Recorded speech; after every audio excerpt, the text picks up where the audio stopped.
Now the next step is to remove this panel so we can get to the back, to the window regulator, and the motor. The window motor is right here, but the screws are on the back, so you can't really replace this either from this side.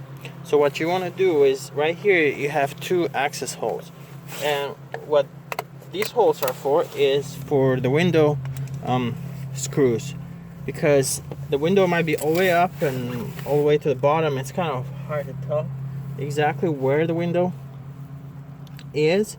So you want to plug in your window switch, and as you do this, there's a couple of things to keep in mind. Is the right up here you have the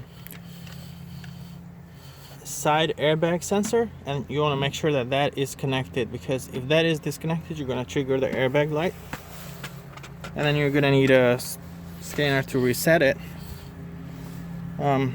But if you have that connected, you can go ahead and turn on the ignition. If you have a push start button, you just press it a couple of times without pressing the brakes, and you connect the window switch, and then you lower this until we have two cables that we need to plug in here.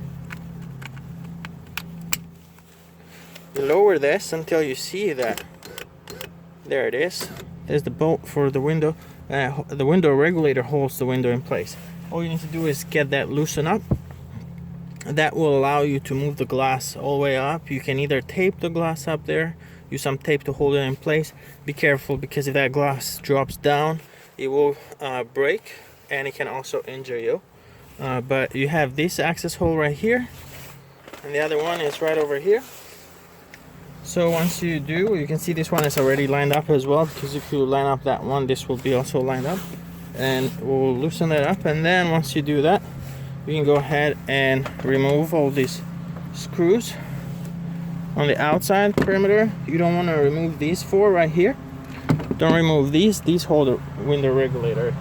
So once you pull up the glass, remove those bolts right here, then you can go ahead and remove the whole window regulator motor, replace the motor or whatever is broken in your case.